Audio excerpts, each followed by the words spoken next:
Alors, les emballages biosourcés, un terme que vous avez entendu à plusieurs reprises dans la matinée. Lorsqu'on a conçu le programme de ce colloque avec Caroline et avec nos collègues de Polynésie, on s'est rendu compte qu'il y avait une sorte d'interrogation autour des emballages biosourcés. Il suffit d'en parler à votre entourage, vous allez vous rendre compte que des gens... on a des confusions autour des notions de biosourcé, de biodégradable. Est-ce qu'un emballage biosourcé est biodégradable, sous quelles conditions, etc. Et du coup, on a choisi d'intégrer ce point à vocation un petit peu pédagogique pour apporter les éclairages autour de toutes ces notions de biosourcé, de bioplastique, de biodégradable, que vous ressortiez de cette salle, j'espère, avec les idées un petit peu plus claires sur le sujet. Alors, il suffit de taper le mot bioplastique sur Google pour voir ressortir tout un tas d'articles écrits souvent par des grands quotidiens nationaux autour du sujet des bioplastiques, des emballages biosourcés. Ça montre l'intérêt de plus en plus important que prend le sujet dans les médias et dans l'opinion publique. Il suffit également d'aller faire vos courses dans les supermarchés pour voir apparaître sur les rayons, souvent sur des conditionnements de boissons, des emballages qui vont avoir l'argument marketing bouteille végétale, qui sont du coup produites à partir de plastique biosourcé, sans pour autant qu'on sache derrière si c'est recyclable, si c'est biodégradable, si c'est compostable.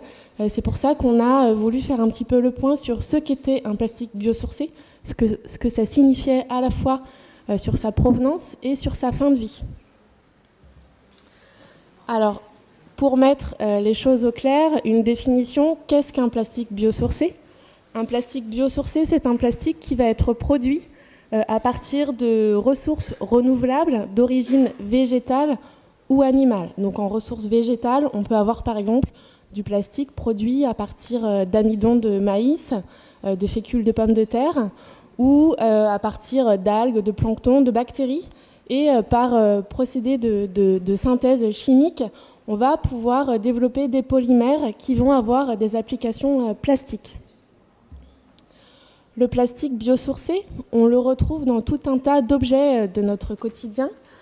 Donc vous le trouvez ici de façon très répandue sur ce type de sac plastique que vous trouvez dans vos rayons fruits et légumes. Donc ça, c'est du plastique biosourcé. C'est écrit dessus, fabriqué à partir de matières végétales. Et il a également un logo OK Compost, donc on va développer derrière ce que ça signifie. Vous le trouvez également, ce plastique biosourcé, sur des conditionnements de boissons, par exemple. Donc on a des marques d'eau qui sont aujourd'hui commercialisées à travers le monde, qui conditionnent l'eau dans des bouteilles fabriquées à partir de plastique végétal. Donc on a des applications très répandues dans le monde de l'emballage. On va retrouver également le plastique biosourcé en composant de laine d'isolation pour le bâtiment, par exemple, en composant de pièces automobiles. Donc on a un monde de la R&D qui travaille beaucoup autour de ces thématiques et on a des applications qui se développent dans tout un tas d'objets de notre quotidien, parfois même insoupçonnés. Et on sait qu'aujourd'hui, c'est un sujet qui va prendre de plus en plus d'ampleur au niveau des applications. Alors, pour animer cette séquence, en fait, on s'est rendu compte qu'il y avait beaucoup d'idées reçues autour de la notion des bioplastiques, des plastiques biosourcés, biodégradables. Donc, on va procéder sous forme d'idées reçues. La première, c'est est-ce qu'un plastique biosourcé est un bioplastique ? Alors, la réponse est un petit peu plus subtile que ça. En fait, la notion de bioplastique, elle comprend deux paramètres, à la fois celle de la provenance de la ressource qui a permis de fabriquer le plastique et celle de la fin de vie de l'application. C'est-à-dire qu'on peut avoir des plastiques biosourcés, donc produits à partir de ressources renouvelables qui sont biodégradables. On peut avoir des plastiques biosourcés qui ne sont pas biodégradables. On peut avoir des plastiques non biosourcés, donc produits à partir d'énergie, de ressources fossiles, le pétrole, qui sont biodégradables. Donc là, les applications sont un petit peu plus rares, mais ça existe. Et on peut avoir des plastiques non biosourcés et non biodégradables. En fait, tous les cas de figure sont possibles. Il n'existe pas un plastique, mais des plastiques. Et en fonction du type de molécule qui va constituer le plastique, on va être en mesure derrière de lui assurer telle ou telle fin de vie, donc recyclage, compostage, etc. Idée reçue numéro 2, le plastique biosourcé est issu de l'agriculture biologique. Donc c'est faux, rien à voir en fait avec ce label bio. Bio, ça signifie vivant, biosourcé qui est issu du vivant, biodégradable qui est dégradé par du vivant. Rien à voir avec le label agriculture biologique que vous pouvez retrouver sur certains produits qui ont été certifiés par un organisme spécialisé. Sur un tout autre domaine que le domaine qui sert d'emballage aux produits conditionnés. Alors, idée reçue numéro 3, le plastique biosourcé est constitué au moins en partie de matières renouvelables. Donc là, normalement, si vous avez suivi le début de la présentation, je ne vous apprendrai rien en vous disant que c'est vrai, en fait, le plastique biosourcé va être fabriqué soit à partir de ressources renouvelables d'origine végétale ou animale. En revanche, par rapport à cette appellation, on peut préciser qu'il n'y a pas de teneur minimum au niveau de la réglementation pour que l'appellation plastique biosourcé soit utilisée. C'est-à-dire que, par exemple, sur ce sac plastique, il est écrit qu'on a 40% de matière végétale dans la composition. C'est-à-dire qu'il va y avoir d'autres adjuvants qui ont permis la synthèse du polymère pour fabriquer le sac plastique. En revanche, un plastique biosourcé n'est pas forcément issu à 100% de matière renouvelable. Idée reçue numéro 4, un plastique biosourcé n'a pas d'impact sur l'environnement. Alors, c'est faux, avec néanmoins certaines explications. Un emballage, quel qu'il soit, a un impact sur l'environnement, notamment parce qu'il va y avoir des étapes de production de la matière, de transformation de la matière pour le fabriquer, de transport, de distribution, d'utilisation et de fin de vie. Un plastique biosourcé va évidemment va avoir un impact environnemental moindre par rapport à un plastique qui va être produit à partir de matières fossiles, donc le pétrole, donc les sacs en plastique traditionnels. Donc le plastique biosourcé a un impact environnemental qui est moindre par rapport au plastique usuel. Néanmoins, on a quand même un impact environnemental sur ce type d'emballage. Aujourd'hui, il y a de nombreuses études qui sont en cours justement pour quantifier cet impact environnemental. Il y a beaucoup de sources d'interrogation, notamment sur les impacts de la fin de vie, compte tenu de la multiplicité des composants qui permettent de produire ces plastiques. On va avoir des conditions de dégradation de la matière qui sont différentes, donc qui demandent d'être étudiées pour savoir quel va être l'impact global réel de la fin de vie de ce type d'emballage. Alors, un plastique biosourcé est-il plus coûteux qu'un plastique classique ? C'est à la fois vrai et faux, c'est-à-dire qu'en production, le coût de production d'un plastique biosourcé, il est de 2 fois à 6 fois plus élevé que le coût de production d'un plastique traditionnel, élaboré à partir de matières fossiles. Donc ça, c'est aussi ce qui explique qu'aujourd'hui, on a un développement qui reste limité sur l'usage de ce type de plastique, notamment dans l'emballage, parce que les marques qui se lancent dans la commercialisation de ce type de produit, elles mettent en avant l'argument marketing vert, mais il faut savoir que derrière, ça leur coûte aussi plus cher en termes de production. Ceci dit, la production de plastique biosourcé, elle n'est pas soumise aux variations des cours du pétrole. Donc on sait que dans les années à venir, le cours du pétrole va augmenter et que du coup, il est fort probable que la régulation s'effectue entre le coût de production d'une matière biosourcée et le coût de production d'un plastique d'origine fossile. Et enfin, idée reçue numéro 6, l'emballage biosourcé et biodégradable. Donc là, le point est intéressant puisqu'on soulève la question de la fin de vie de l'emballage. Donc on a vu que... Donc c'est faux. On a vu que biosourcé ne voulait pas dire biodégradable. En fait, c'est un petit peu plus subtil que ça. Il y a des emballages biosourcés qui sont biodégradables. Il y en a aussi qui ne le sont pas. Alors, comment savoir si votre emballage biosourcé est biodégradable ? En fait, c'est écrit dessus. Donc, il y a un système de labellisation qui est de certification même, qui est effectué par un organisme qui est habilité pour délivrer ce label, qui s'appelle le label OK Compost. Il faut savoir qu'un emballage biodégradable, il va se dégrader sous certaines conditions de température, d'humidité, d'oxygène, de présence de micro-organismes, et que tout ça, en fait, c'est une chimie assez subtile. Donc tous les emballages biodégradables ne sont pas dégradables dans les mêmes conditions. C'est pour ça qu'il existe plusieurs types de labels OK Compost.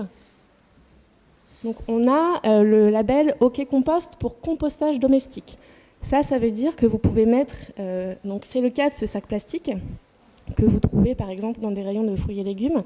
Ça veut dire que vous pouvez mettre votre sac plastique dans un composteur domestique. Et la norme, en fait, elle signifie que vous avez 90% de votre matière composant le sac plastique qui va se dégrader dans un délai de 6 mois. Ça, c'est les conditions nécessaires à l'obtention du label. Vous avez le label OK Compost en compostage industriel. Donc là, ça veut dire que votre emballage va être en mesure de se dégrader dans une unité de compostage industriel, donc dans des conditions d'humidité, de température et d'oxygénation bien spécifiques au process. Et enfin, vous avez des labels OK Compost, biodégradable marine ou biodégradable water. Donc ça veut dire que l'emballage peut se dégrader en milieu salin ou en milieu d'eau douce, toujours dans des délais de plusieurs semaines à plusieurs mois. Si vous jetez ce sac plastique sur la plage, vous repassez la semaine prochaine et il y a de fortes chances que soit le sac plastique soit encore là, ou au pire dans le ventre d'une tortue. Alors l'intitulé de cette séquence, c'était les emballages biosourcés, la solution miracle. Aujourd'hui, on n'est pas en mesure d'assurer un avis tranché sur la question. Déjà parce qu'il s'agit de matériaux assez nouveaux. On a énormément de projets de R&D qui se développent sur le sujet. On peut produire du plastique biosourcé à partir de tout un tas de molécules naturelles. Et on a besoin derrière de savoir dans quelle mesure ces molécules vont pouvoir se dégrader et dans quelles conditions. Ce qu'on peut dire néanmoins par rapport à ce type d'emballage, c'est que effectivement, un emballage biosourcé, il va avoir un impact environnemental qui va être moindre par rapport au même emballage en plastique traditionnel. Ce qu'il faut savoir aussi, c'est qu'aujourd'hui, on a des emballages biosourcés qui servent à conditionner de l'eau, par exemple, qui sont faits en bio-PET. Donc c'est une molécule végétale qui va avoir exactement la même structure chimique que le plastique réalisé à partir de pétrole et qui du coup va pouvoir être recyclé avec les mêmes procédés. Donc par exemple en métropole, le plastique biosourcé peut être réorienté vers des filières de recyclage traditionnelles. Et enfin, on a des applications type biodégradabilité pour certains polymères biosourcés qui sont intéressantes et qui pourraient avoir des applications innovantes dans certains domaines. Donc là, je pense par exemple aux films de paillage qui sont biodégradables, ce qui permettrait au final d'éviter d'avoir des déchets de films plastiques sur ces applications agricoles. En revanche, sur ces plastiques biosourcés, donc comme on l'a dit, on a un coût de production qui reste important, de l'ordre de x2 à x6 par rapport à un plastique d'origine fossile. On a des impacts environnementaux qui sont encore mal connus, parce qu'on a beaucoup de molécules qui génèrent derrière beaucoup de fins de vie et qu'aujourd'hui, on n'a pas forcément tous les résultats pour pouvoir dire tel plastique se dégrade dans telles conditions et du coup, il faut l'envoyer vers telle filière de fin de vie. Et puis se pose également la question de la concurrence d'usage, c'est-à-dire que est-ce qu'on a envie de cultiver du maïs pour fabriquer des bouteilles en plastique, sachant que d'ici quelques décennies, une partie de la planète n'aura plus accès à une alimentation généralisée. Et puis se pose également la question du risque des dérives par rapport aux cultures d'OGM, puisque on peut penser que des cultures des travaux de R&D pourraient venir développer des cultures d'OGM qui permettraient de produire plus facilement certains types de plastiques issus de matières biosourcées. Et puis comme on a abordé la notion de biodégradable, on s'est dit que c'était aussi intéressant de parler de cette solution, bien qu'on ait dit que biosourcé ne voulait pas dire biodégradable. Néanmoins, ce qu'on peut dire sur les emballages biodégradables, c'est qu'aujourd'hui, ça peut être une opportunité de développement intéressante pour différents paramètres, notamment les paramètres environnementaux. Toutefois, lorsqu'on développe ce type d'emballage, ça veut dire que derrière, il faut assurer une collecte spécifique de ce type de matériaux pour les envoyer vers des unités de traitement de compostage. Donc il y a tout un système de collecte et de traitement à mettre en place pour pouvoir derrière assurer une fin de vie qui soit environnementalement satisfaisante pour ce type de matériaux. Et puis le gros point de vigilance qu'on souhaitait également soulever par rapport au développement de ce type d'emballage, c'est que dans l'esprit des consommateurs, souvent il y a une énorme confusion sur ces notions de biosourcé et de biodégradable, et que le risque par rapport au développement de ce type d'emballage, c'est qu'on se dise « Ah bah tiens, c'est biodégradable, du coup je peux le laisser traîner dans la nature ». Et on sait en particulier que sur nos îles, c'est vraiment un point de vigilance sur lequel il va falloir porter toute l'attention. Et puis on voulait conclure sur une petite note de prévention. Du coup, on vous invite aussi à aller acheter vos fruits et légumes dans des sacs en coton par rapport à des sacs biosourcés.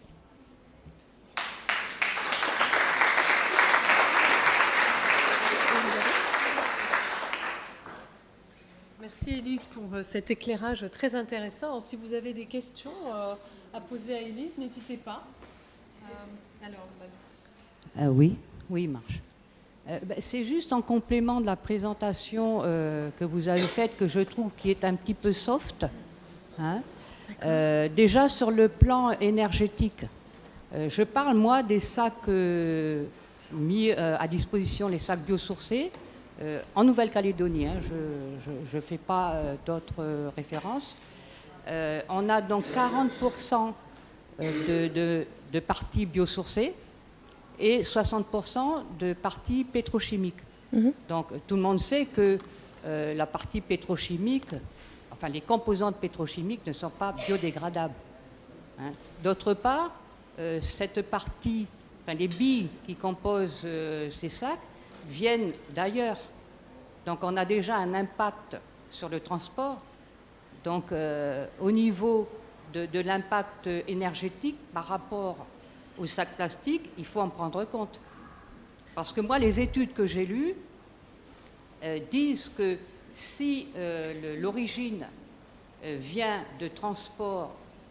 par transport, et si la fabrication elle est faite dans des pays qui utilisent des énergies fossiles, l'impact énergétique, il est même plus important pour un sac biosourcé que pour un sac plastique. Or, c'est le cas en Calédonie. Hein. Premièrement, enfin, je continue. Deuxièmement, la partie naturelle de ce sac, il est issu d'agriculture intensive, qui sont faites certainement en Europe, ou je ne sais pas où. Et cette agriculture intensive, elle utilise des engrais chimiques. Donc là, la pétrochimie intervient aussi. Elle utilise des pesticides et souvent aussi, c'est des cultures OGM. Donc au niveau de l'environnement, c'est le pire. Hein, on a la totale avec donc la partie biosourcée. Donc déjà, on se pose des questions. Après, en fin de vie, le sac biosourcé, la partie pétrochimique ne sera jamais dégradée véritablement. Donc, même en fin de vie, ce sac, il va polluer. Et en plus, par rapport à l'affichage, comme vous dites, tout le monde croit qu'il est biodégradable. Alors les gens, ils vont les laisser dans la nature, ils vont l'utiliser à outrance, et certains vont même le mettre dans le compost. Donc ça va pourrir. Il n'est pas fait pour être compostable dans le compost domestique. Hein. D'après la norme qui est citée dans la loi de pays, c'est le compostage industriel. En Calédonie, il n'y a pas de compostage industriel. Donc, enfin, au jour d'aujourd'hui, hein, d'après ce que je comprends, ou très peu. Donc, on va faire un élément de réponse si vous voulez bien, et puis on va passer le micro à quelqu'un voilà. d'autre. Ben, je crois que c'était tout. Mais on essaie d'être bref parce qu'on a déjà un petit peu de retard.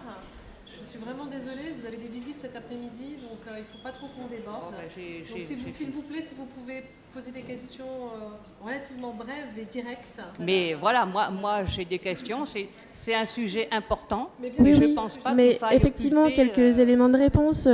C'était plutôt des compléments que vous avez apportés plutôt que des questions d'ailleurs, notamment sur la prise en compte du cycle de vie global du produit. Vous parliez de transport pour faire venir la matière biosourcée, par exemple. Évidemment, ça c'est des choses qu'on prend en compte quand on évalue l'impact environnemental d'un produit. C'est pour ça qu'on dit qu'au niveau de la production de matières premières, le plastique biosourcé a un impact environnemental qui est amoindri. Néanmoins, quand on considère le cycle de vie global du produit, aujourd'hui, on n'est pas sûr que ce soit forcément beaucoup plus intéressant au niveau environnemental. Deuxième point, vous avez soulevé la question de la concurrence d'usage au niveau des cultures intensives, par exemple. Donc ça fait partie des points de vigilance qu'il faut avoir par rapport au développement de ce type de matériaux. Et troisième point, évidemment, la question de la sensibilisation. Il suffit de poser la question autour de soi, et moi-même j'ai fait le test dans mon entourage. Qu'est-ce qu'un emballage biodégradable? C'est quelque chose que je peux laisser chez moi et qui va disparaître si je reviens un mois plus tard.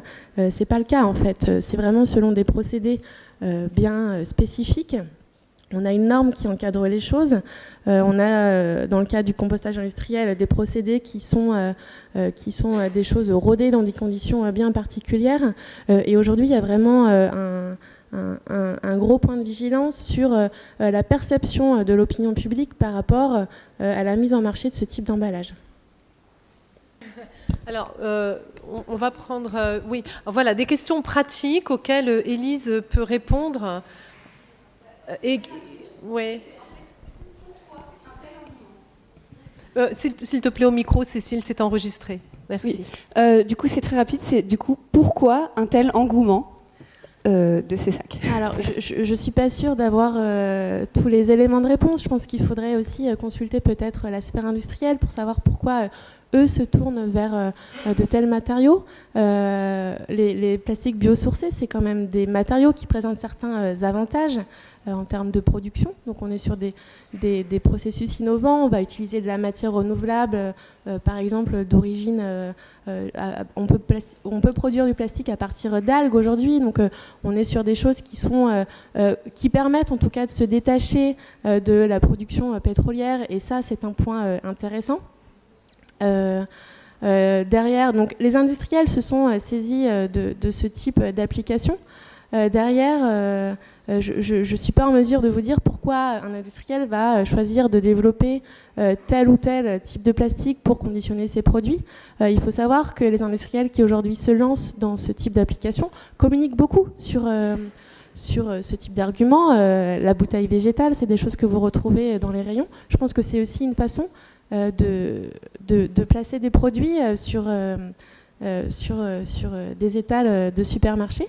Je ne dis pas là que ce n'est pas une application qui n'a pas d'avantage. Ceci étant, est-ce que c'est vraiment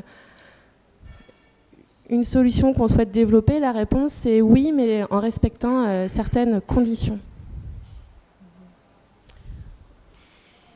Je suis désolée, mais on est vraiment en retard. Il nous reste à peine 1 heure et on a une table ronde sur les freins au recyclage des déchets plastiques qui est à suivre et qui va nécessiter du temps et au cours de laquelle vous pourrez aussi poser des questions à nos intervenants. D'accord ? Et des questions, des compléments d'information, vous pouvez les faire avec les intervenants et d'autres personnes qui sont dans la salle au moment des pauses. D'accord ? Voilà, je suis désolée, on est obligé d'être un peu pragmatique. On peut passer à la séquence suivante, alors, qui concerne cette fois la Polynésie française. Alors, je ne voulais pas encore le mettre parce qu'en fait, je voulais poser une question. Déjà, parmi vous, qui possède à la maison une perle noire? Allez, levez la main, soyez... C'est une magnifique production de la Polynésie française et on est tous fiers, quand on en a une, de la porter, n'est-ce pas? C'est un très beau bijou, mais est-ce que vous saviez que c'est également une industrie consommatrice de plastique? Pour produire des perles noires, eh bien, il faut du plastique. Non, très peu de gens le savent. Alors c'est le sujet qu'on va aborder maintenant, mais je tiens à vous dire en premier que la Polynésie française est un des premiers pays au monde à s'engager dans une démarche de perles durables. Donc continuez à acheter vos perles noires, mais en provenance de Polynésie française, bien sûr, parce que c'est important, si vous êtes là, c'est que vous êtes des personnes engagées dans l'environnement. Alors, la personne qui va venir parler de ce sujet, c'est Maë Charles. Alors, Maë Charles, il travaille à l'Agence française de la biodiversité. Il a travaillé longtemps en Polynésie. Il s'exprime aujourd'hui au nom des services de l'environnement de la Polynésie française, parce qu'il est maintenant basé en Nouvelle-Calédonie. Et il apporte le regard d'un témoin qui a travaillé sur le projet Rescue, qui a été déployé durant une phase de 5 ans, notamment dans l'archipel des Gambiers, où on produit les plus belles perles de Polynésie. Voilà. Merci.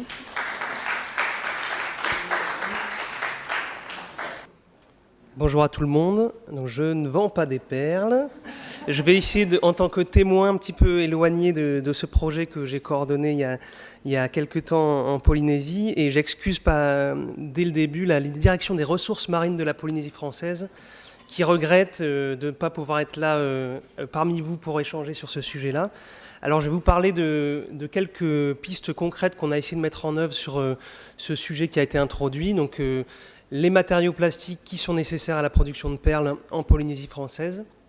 Et on va commencer par une petite vidéo pour vous montrer un petit peu le cadre de cette activité.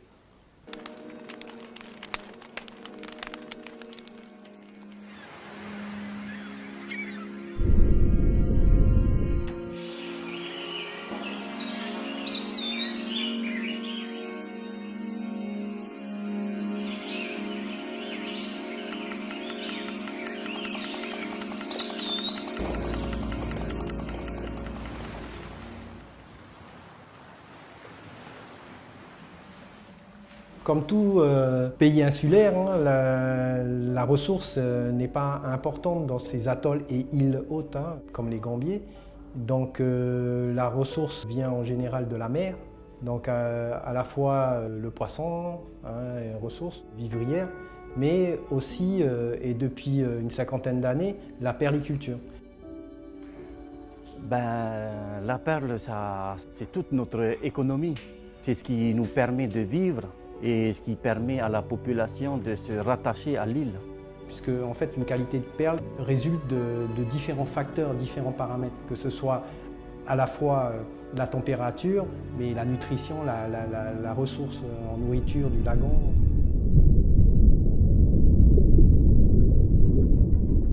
La perliculture utilise beaucoup de plastique. Le problème, c'est qu'il y a eu une dégradation de la qualité des plastiques parce qu'on veut toujours acheter du plastique moins cher.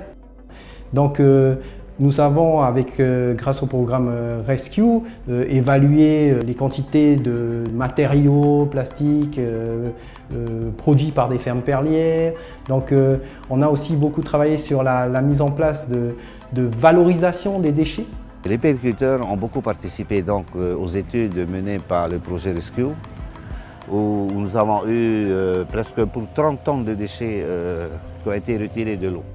Parce que pour pouvoir garder la qualité de la perle, donc il nous faut un lagon propre.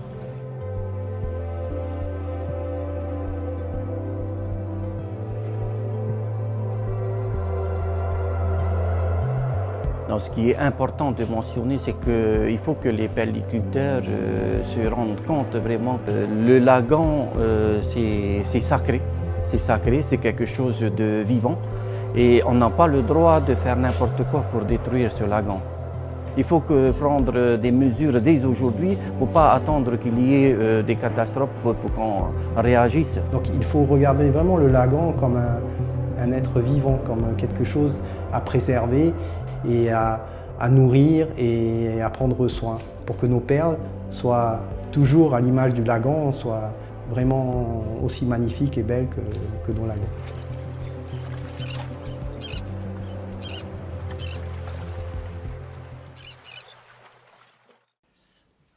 Voilà. Ça ne dit pas grand-chose du recyclage et de la valorisation, c'est ce dont je vais vous parler maintenant. C'était pour vous donner un petit peu le contexte dans lequel on travaillait. Alors, donc, comme ça a été dit dans la vidéo par la direction des ressources marines, c'est une activité qui utilise beaucoup de matériel plastique dans les différentes étapes jusqu'à la production d'une perle de culture de Tahiti. Je vais vous présenter 4 types de matériaux plastiques et donc qui peuvent in fine devenir des déchets avec un gradient croissant d'impact sur le milieu marin, notamment au regard des microplastiques, puis c'est un peu le gros sujet. Un autre sujet d'engouement qui mobilise beaucoup la recherche et les premiers éléments dont on dispose ne sont pas très rassurants à ce sujet. Donc on va commencer... alors une petite parenthèse quand même, je ne vais pas donner d'éléments quantitatifs en termes de poids, de volume, etc. Il y a des études disponibles, on pourra en parler ou je pourrais vous les transmettre. Je suis plutôt là pour essayer de vous présenter de manière un peu pratique les tests qu'on a essayé de mettre en œuvre avec les perliculteurs et avec la Polynésie française. Donc, vous avez vu sur la vidéo les bouées, vous connaissez également. Donc, c'est un plastique qui est très costaud, que vous connaissez en ABS. Donc, c'est un polymère styrénique. Et donc, il a une valeur importante dans le sens où il est très résistant. Et les tests qu'on a fait faire, notamment avec un IUT basé à Bordeaux, ont montré que la résistance était vraiment forte, même avec du matériel qu'on a retrouvé au fond des mers et du lagon et qu'on a envoyé. Donc il y a vraiment un potentiel très fort. Il a peu de risques de se décomposer en microplastique. Par contre, on a un enjeu assez fort vis-à-vis de cette collecte des bouées qui sont fortement utilisées pour soutenir les lignes d'élevage, mais dont on pense qu'une bonne partie peut être perdue. Et donc ça, c'est vraiment l'enjeu majeur, c'est de pouvoir bien qualifier le gisement et surtout voir concrètement comment on peut le collecter. Je souhaite aussi mentionner ici que la durée de vie d'une bouée, c'est de 15 à 20 ans, donc c'est assez important, et que se mettent en place dans les îles des systèmes de récupération qu'il ne faut absolument pas freiner, c'est-à-dire qu'il y a du système de marché noir où on rachète des bouées qui fonctionnent encore, qui ne sont pas neuves mais qui fonctionnent encore. Et ça, le but du projet, ce n'était pas du tout de casser cette bonne dynamique parce que tant que ça fonctionne, ça fonctionne. Voilà. Alors qu'est-ce qu'on a fait concrètement en test de recyclage dans le cadre du projet avec la direction des ressources marines? Il y a une entreprise basée en Polynésie qui est Plasticerd, qui a accepté de procéder à un test de moulage d'une nouvelle bouée à partir de matériaux recyclés. Donc concrètement, il y a une collecte auprès des perliculteurs donc dans le site pilote des Gambiers. Les bouées ont été collectées, broyées localement et envoyées par gros morceaux à l'unité de traitement donc à Tahiti, l'entreprise Plasticerd. Donc une première bouée, vous la voyez en bas à gauche, a été refaite. En tout cas, c'est deux demi-sphères qui se collent, qui s'emboîtent. Et donc là, le premier test, donc il est on va dire, encourageant. Cela dit, il y a une nécessité dans la phase de collecte de procéder à un tri un petit peu plus fin. Et donc là, l'entreprise essaye de travailler sur ce sujet-là avant d'investir dans une ligne pour refaire des bouées à partir de matériaux recyclés. Le deuxième frein, puisque c'est la question qui nous était posée, de parler des freins au recyclage, c'est vis-à-vis justement de ce gisement qui est potentiellement absolument énorme, important au regard des pratiques actuelles des perliculteurs, mais qui sont malheureusement très difficiles à capter. En tout cas, les premiers éléments, les premières missions qu'on a réalisées là-dessus montrent qu'il n'y a pas forcément énormément de stockage. Donc évidemment, c'est brûlé. Donc voilà, il y a des alternatives qui n'existent pas au brûlage et donc il faut absolument travailler là-dessus. Donc il y a une étude lancée par la direction des ressources marines sur l'estimation des gisements à terre de ces bouées qui sont ramenées, qui est en cours. Et donc voilà, ça c'est un frein assez important.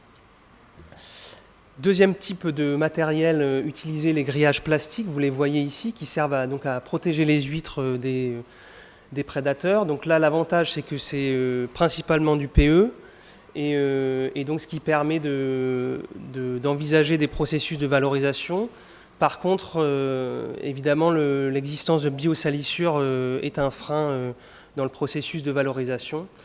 On a là aussi un plastique qui est assez résistant à la dégradation en microplastique, et il y en a là aussi des volumes très importants.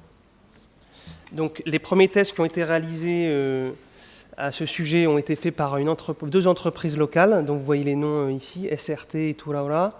Alors ils ont permis de refaire un couvercle de cuve d'eau, ça c'est un exemple. Il faut voir que les déchets qui ont été envoyés pour faire ce test sont issus de collecte de déchets immergés au gambier, coûteux.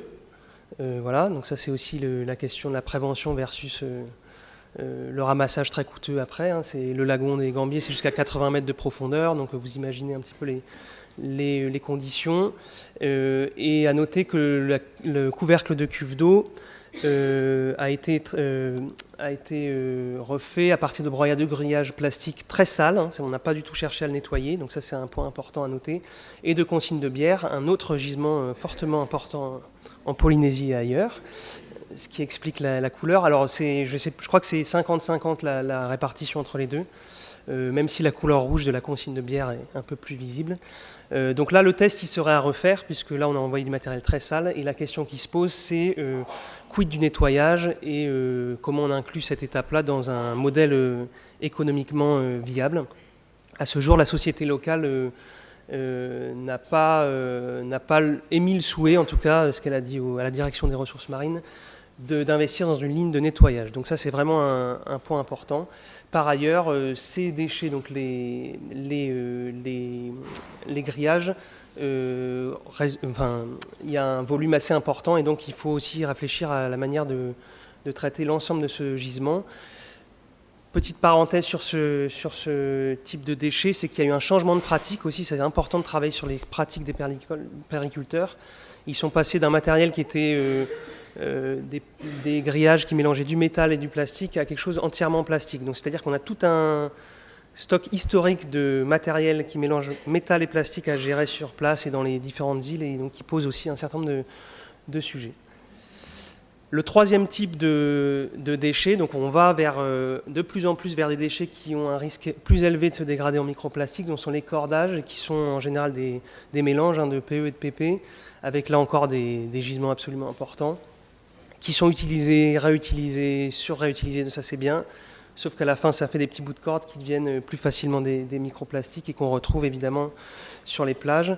Alors là, pour l'instant, le seul test qu'on a pu réaliser nous dans le cadre du projet, c'est un test qui est, alors que je vous présente de manière très objective, et je ne suis ni vendeur de perles ni vendeur de machines, mais voilà, on avait un peu pour but dans le projet Rescue d'essayer de tester des choses, des tests techniques de valorisation, et donc on s'est tourné, après avoir fait toute une étude d'identification des dispositifs existants, on a trouvé une entreprise qui est basée en Californie, qui proposait un procédé de broyage et de rotomoulage à l'aide d'énergie solaire, et donc on leur a envoyé là encore des cordages de Takaroa complètement sales, non nettoyés, etc. Et donc là encore, il y a une petite vidéo de 2 minutes pour vous montrer ce que ça donne.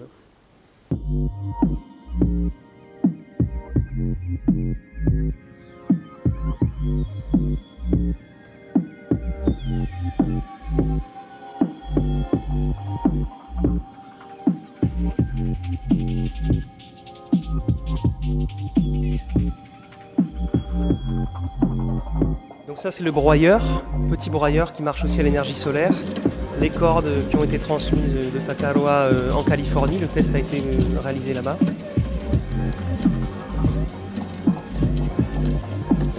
Donc non nettoyé comme on peut le voir.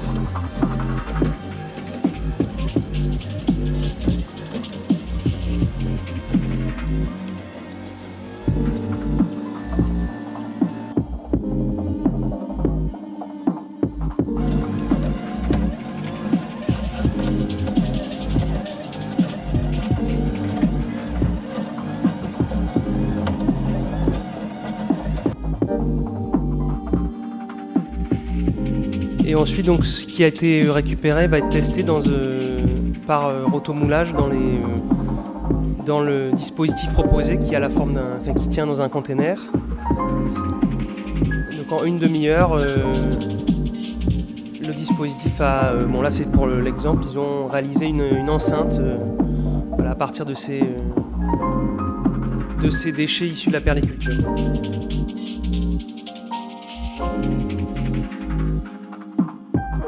D'autres choses sont possibles, ça c'est la vidéo un peu commerciale de la boîte dont on n'est pas du tout ni actionnaire ni quoi que ce soit.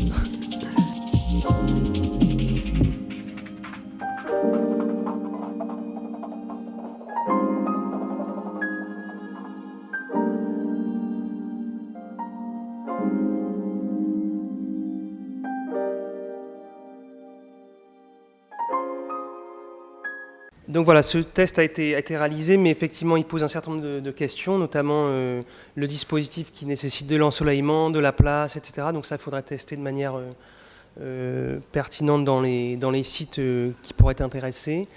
Le rotomoulage, donc, qui demande ces contraintes-là. On n'a pas encore de société intéressée localement pour travailler sur ce type de valorisation. Et surtout, l'entreprise locale ne peut traiter que les PE et pas le mélange de PE et PP. Rapidement, le dernier type de déchets, donc c'est les stations de collectage, ces espèces de froufrous en plastique très fin qui servent à capturer et fixer les larves d'huîtres perlières. Donc là, c'est un mélange de plastique et aujourd'hui, aucune possibilité de recyclage avec des travaux en R&D sur des biomatériaux. Alors je dis ça au sens très large puisque je ne connais pas le détail, mais avec des organismes de recherche, à la fois l'Université de la Polynésie française et des chercheurs en Nouvelle-Zélande, qui ont un projet de proposer un collecteur en biomatériaux prochainement. Voilà, une entreprise locale qui s'est dite intéressée par un dispositif de pyrolyse dont là encore nous n'avons aucun retour en termes de technique et économique, donc ça reste à mon avis encore très préliminaire. Voilà. Merci pour vos questions et je vous invite à contacter la direction des ressources marines. En 2 mots, les freins au recyclage. Donc on a la phase de collecte qui coûte cher et qui nécessite d'être organisée. On a un travail à faire avec les transporteurs maritimes puisque évidemment pour ces îles éloignées, le gros frein au modèle économique c'est le transport. Donc là dans le cadre du projet Rescue, on a pu travailler aussi sur des propositions de mécanismes de financement. Par exemple, éco-conditionner les subventions au transport maritime au repatriement des déchets. Donc en gros, aider le transport maritime, oui, mais à condition qu'il y ait un effort fait pour rapatrier ces déchets. Et ensuite, voilà, le travail nécessaire à faire sur tous ces déchets qui ne sont pas encore valorisables aujourd'hui, qui sont très nombreux et qui, là, vont faire du microplastique et le font déjà. Voilà, je vous remercie pour votre attention.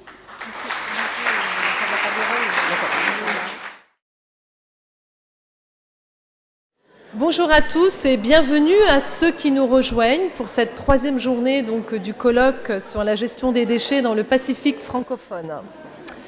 Alors, cette 3e journée est consacrée à la valorisation des biodéchets donc, pour toute la matinée et l'après-midi sera consacré donc, à la préparation du séminaire CERD pour la Semaine européenne de réduction des déchets et qui sera animé par Anne-Sophie Langevin. Voilà, merci. Alors, concernant les biodéchets, eh bien, saviez-vous qu'ils représentent 1/4 des poubelles résiduelles des Calédoniens? C'est un gisement non négligeable qu'il faut maintenant détourner de l'élimination en vue d'une économie circulaire de la matière organique. Ces déchets peuvent et doivent être valorisés car ils représentent une ressource importante en matière et en énergie. Ça va être le thème de cette matinée. Mais que sont précisément les biodéchets? Eh bien, je vais laisser la parole à Élise Tilly et Eva Samouit, donc de l'ADEME Nouvelle-Calédonie et Polynésie française. Les biodéchets, de quoi parle-t-on et quels sont les enjeux associés à la Nouvelle-Calédonie et la Polynésie française? Bonjour à tous. Alors, avant de rentrer dans le vif du sujet et parler de solutions, il nous a paru important de définir ce qu'était un biodéchet pour que tout le monde ait les idées claires sur le sujet. Donc on appelle biodéchet tout déchet non dangereux, biodégradable, donc qui est issu soit des déchets de jardin, soit des déchets alimentaires, soit des déchets de cuisine. Donc en fait ces déchets qui sont des déchets organiques. Ils peuvent être produits par différents types d'acteurs. Donc ça peut être des déchets qui proviennent des ménages, ça peut être des déchets qui proviennent d'activités type agriculture ou la pêche. Ça peut être des déchets qui sont produits par les industries agroalimentaires ou par les circuits de distribution alimentaire. Alors, en Europe et en métropole, on a un contexte réglementaire qui s'est structuré pour justement cadrer la réglementation autour des biodéchets. Donc, on a plusieurs textes qui viennent régir les choses. Donc, on a tout d'abord la loi de transition énergétique pour la croissance verte, qui a été mise en place en août 2015, qui fixe notamment, qui impose même la généralisation du tri à la source des déchets organiques pour tous les producteurs de déchets avant 2025. On peut également citer le paquet européen économie circulaire qui a été voté fin 2017, où là on a également des objectifs de sortie des biodéchets et des ordures ménagères résiduelles à horizon 2023.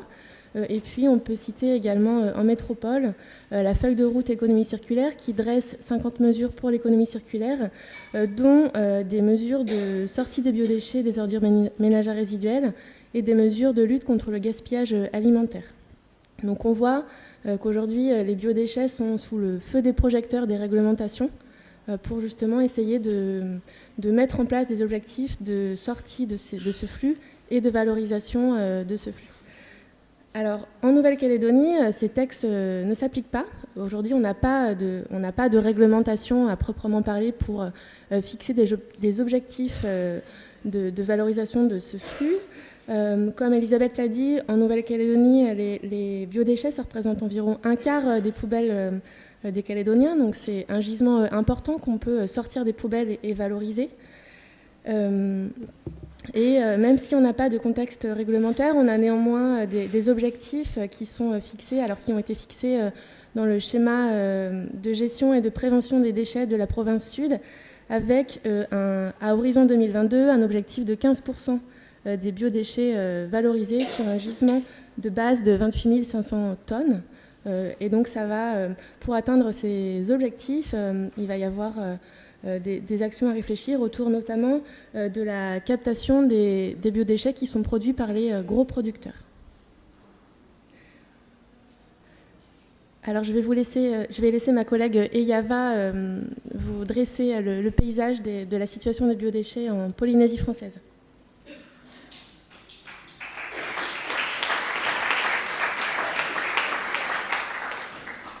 Bonjour à tous. Donc, comme Élise l'a bien décrit, elle a bien présenté, donc les biodéchets sont les déchets organiques et les déchets verts.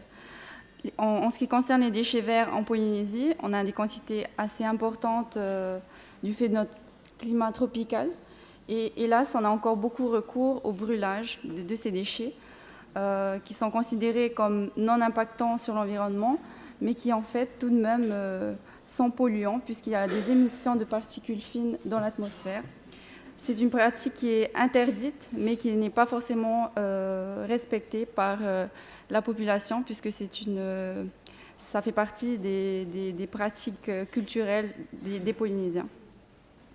Donc certaines communes la plupart des communes ont mis en place la collecte en porte-à-porte de ces déchets verts, donc selon un calendrier bien défini. Le traitement diffère selon les communes. Certaines gèrent ces déchets verts en régie, de manière plus ou moins organisée selon la commune, tandis que d'autres réalisent des marchés avec des prestataires. Donc, dans ce cas-là, la gestion de ces déchets est plutôt bien structurée, mais représente un coût important pour les communes. Pour ce qui est des déchets organiques, nous avons également beaucoup de gaspillage et de pertes alimentaires qui sont principalement liés à la restauration scolaire, à la restauration, mais bien évidemment aussi qui sont produits aussi par les ménages.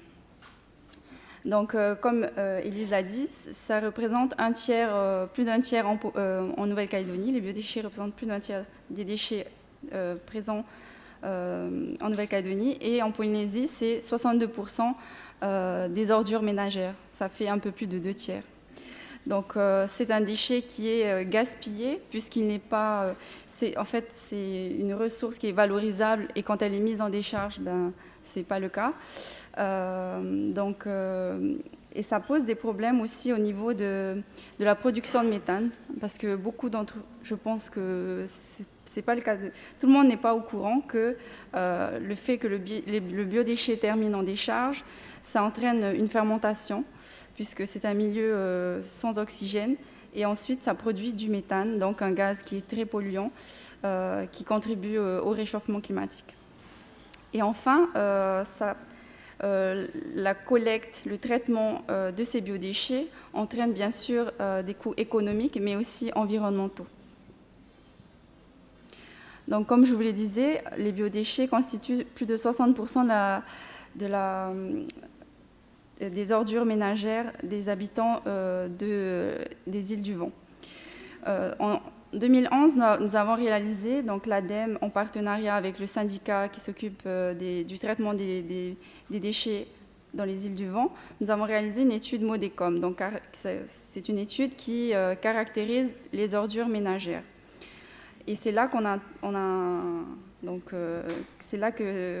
vu qu'il y avait une part importante de biodéchets dans nos poubelles. Et donc, principalement, on retrouve les petits déchets verts, donc les branchages, les tentes de pelouse. Bien qu'il y ait une mise en place d'une collecte en porte-à-porte, les gens continuent à mettre à la poubelle ce type de déchets. Et on relève donc une absence de pratique de compostage individuel. C'est le cas aussi pour les restes de repas, qui constituent 17% de nos poubelles. Toujours parce qu'il n'y a pas de mise en place de compostage individuel et aussi parfois les gens n'ont pas forcément des animaux domestiques à nourrir. Et enfin, donc, les papiers et cartons sales constituent 15% des biodéchets mis à la poubelle. Donc c'est principalement dû au fait que ce sont des cartons souillés, donc ils ne peuvent pas être recyclés, mais aussi c'est beaucoup aussi lié à l'incivisme, enfin à l'oubli des ménages. Et donc comme on peut le constater sur ce graphique, et comme je vous l'ai dit le premier jour, on constate en Polynésie donc, une diminution des ordures ménagères. Et la bonne nouvelle, c'est qu'il y a aussi une diminution de la part de biodéchets donc, mis à la décharge. C'est principalement dû au fait qu'on a déployé plusieurs moyens de sensibilisation destinés donc, à la population. Et donc, en Polynésie, on a décidé, enfin l'ADEME essaye d'impulser des initiatives locales en menant des appels à projets. Donc, la première édition de l'appel à projet prévention et valorisation des biodéchets a eu lieu l'année dernière. Et c'était plutôt une réussite puisque 15 projets ont été déposés et 7 projets ont été retenus. Et cette année, on renouvelle également cette démarche.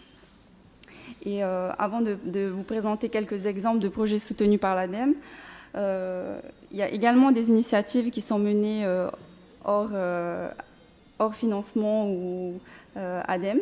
Donc il y a la commune de Tapu-Tapu-Atea qui est présente aujourd'hui même et qui vous présentera ensuite son projet de compostage industriel. Et l'entreprise Technival qui est présente aussi aujourd'hui et qui vous présentera également son projet. Donc pour ce qui est des projets soutenus par l'ADEME, donc nous aidons à la mise en place d'opérations liées au gaspillage alimentaire. Pour vous donner quelques exemples, on a aidé la création d'une conserverie sur l'île de Moorea. Donc une nouvelle entreprise qui souhaite récupérer les invendus des agriculteurs afin de les valoriser en conserve. Ensuite, on a également, avec le SPC, donc syndicat pour les communes de Polynésie française, on les a aidés à mettre en place un projet pilote de de lutte contre le gaspillage alimentaire dans la restauration scolaire. Donc, il y a eu 2 communes qui ont bénéficié de cette opération. Et c'était plutôt une réussite. Il y avait une sensibilisation non seulement des employés, mais aussi des élèves. Et donc, c'était une réussite. Enfin, on a également une étude qui va être menée sur l'évaluation des gisements des déchets alimentaires de la commune de Papeete. Donc, je ne sais pas si tout le monde la connaît, mais en tout cas, c'est la capitale de Tahiti. Et donc, voilà, il y a plusieurs projets qui sont en cours et déjà des projets qui ont été menés.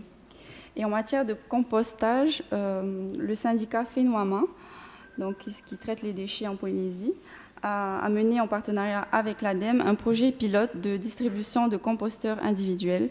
Donc, ce sont 72 familles qui ont été dotées de composteurs. Et donc, suite à cette opération, nous avons réalisé une enquête pour savoir si l'opération avait fonctionné. Et on a obtenu des résultats assez concluants, puisque la majorité des familles ont témoigné à voir leurs ordures ménagères diminuer du fait qu'elles écartaient la part de biodéchets et qu'elles les valorisaient donc en compost. Donc, suite à cette opération pilote, le syndicat Fenouama a souhaité renouveler l'opération, mais cette fois afin de l'étendre à toutes les communes donc, de Tahiti et Moorea. Donc, il s'agit de 12 communes. Et enfin, on a aidé également plusieurs opérations de création de plateformes de compostage au sein d'établissements scolaires, des lycées, des écoles, qui avaient pour projet de sensibiliser les enfants, les lycéens à la pratique du compostage et qui ont également mis en place des potagers pédagogiques dans leurs établissements. Et donc, je vais laisser maintenant la parole à Cyril Bacheleri, qui est de Technival et donc qui vous présentera un projet soutenu par l'ADEME.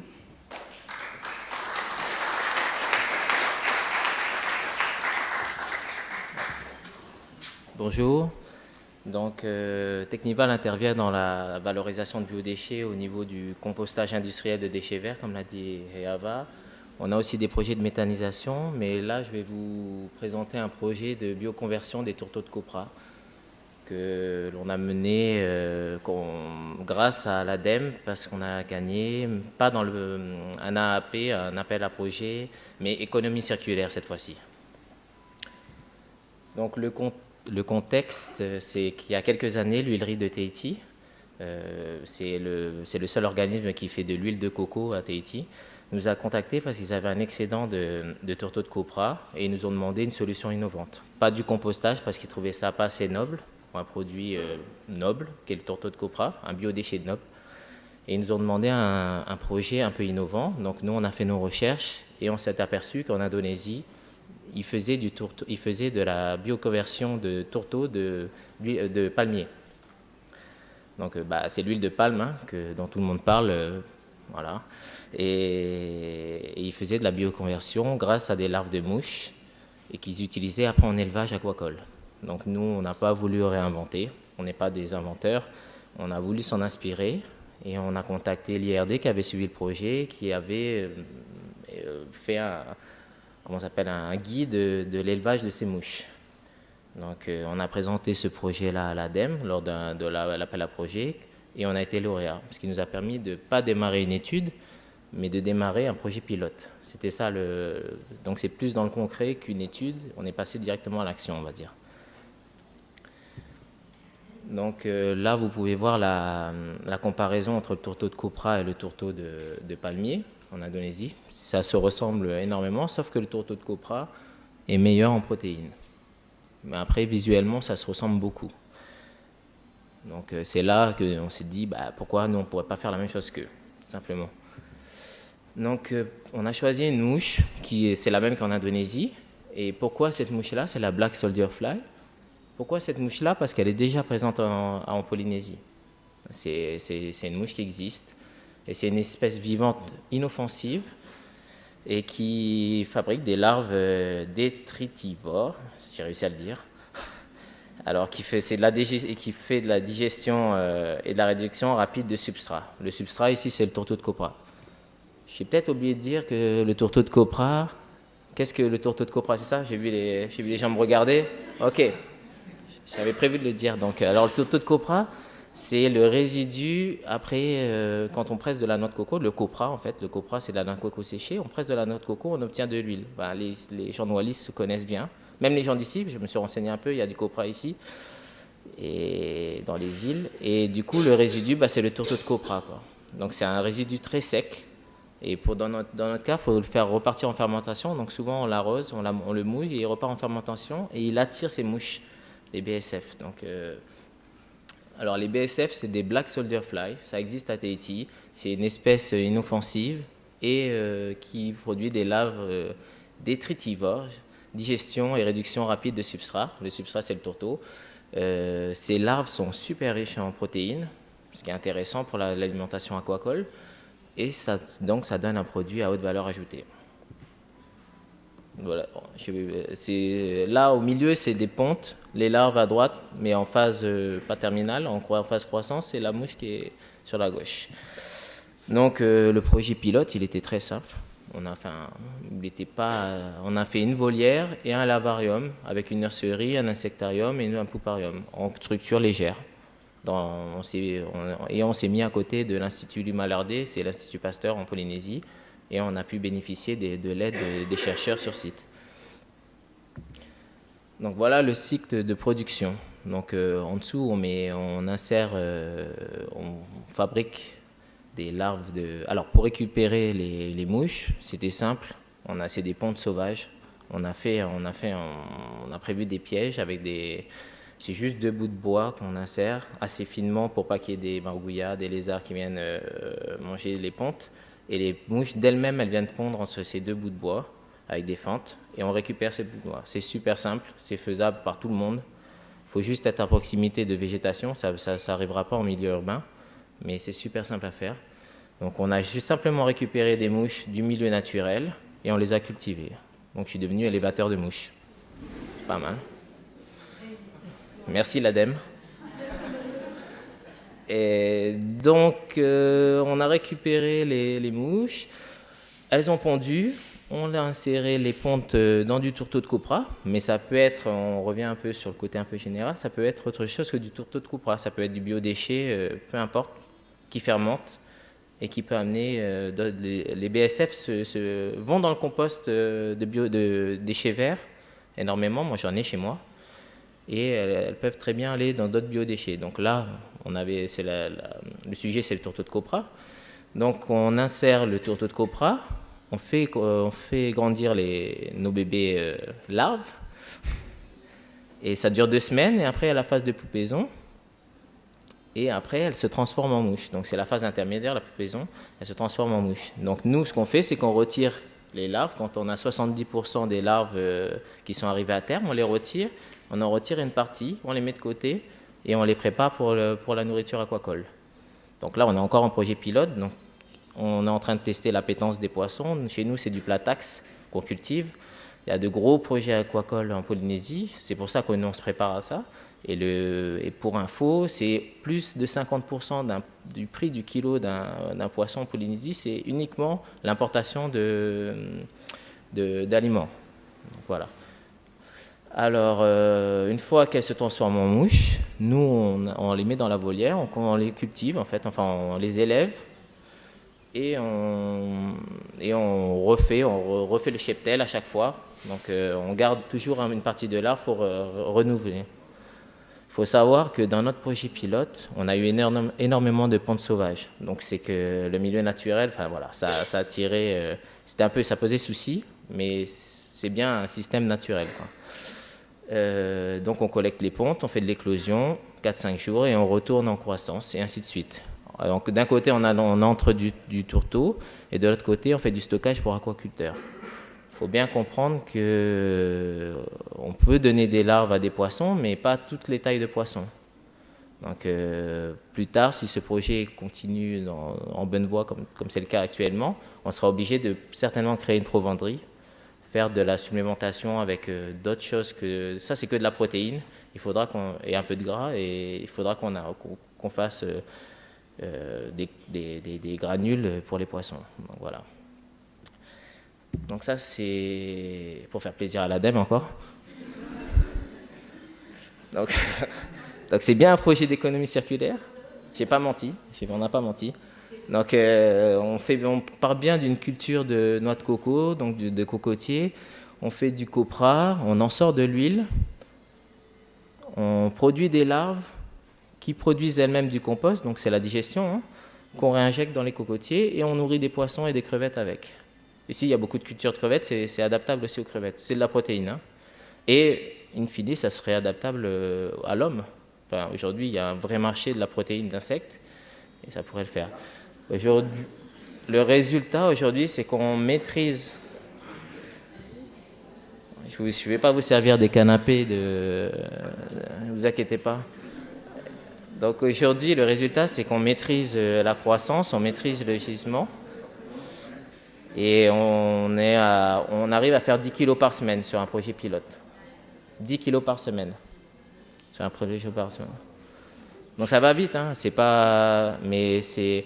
Et il y a aussi une petite touche, on en parlait ce matin avec Heyava, ce qui est intéressant, et Sophie. Ce qui est intéressant, c'est que c'est un projet industriel là, que je vous présente. Donc le but, c'est de faire 100 tonnes par an. Mais en ce moment, il y a beaucoup d'huile de coco vierge qui se développe dans les îles. Ce qui est intéressant, c'est que ça peut être un tout petit projet qui peut se monter dans les îles, éviter le rapatriement des tourteaux de copra sur Tahiti, faire du traitement in situ et de l'élevage aquacole. Mais ce n'est pas que de l'élevage aquacole, ça peut être pour des poules. Ça peut, vous tapez sur Internet BSF, vous allez trouver des gens qui cultivent, enfin qui élèvent des mouches, qui sortent des larves, qui donnent ça aux poules, qui donnent ça en aquaponie, et qui font un réseau fermé, quoi. Et un cercle vertueux, et ça peut se développer dans les îles. Et vous l'avez bien vu sur les 2 premières journées, nous, notre territoire, il est grand comme l'Europe. Et le plus gros coût du traitement de déchets chez nous, et du traitement, et même de l'importation et de l'exportation de nourriture, c'est le transport pour tout. Donc si on évite le transport et qu'on fait du traitement in situ, je pense qu'on y gagne tous, quoi. Donc voilà. Et j'ai oublié de préciser que Raupua, ça voulait dire mouche du copra en tahitien. Voilà. Merci.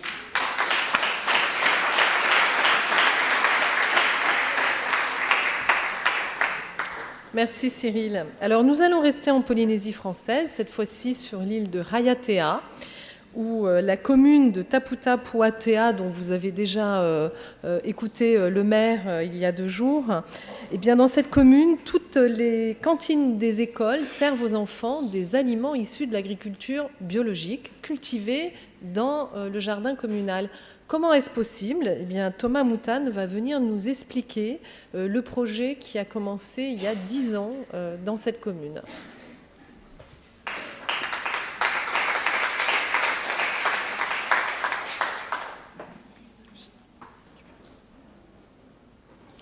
Bonjour tout le monde, Yorana. Donc, avant que je termine, on va vous présenter un petit film de 10 minutes, la préparation du compost, donc avec tout le matériel que nous avons mis en place dans notre hangar de compostage.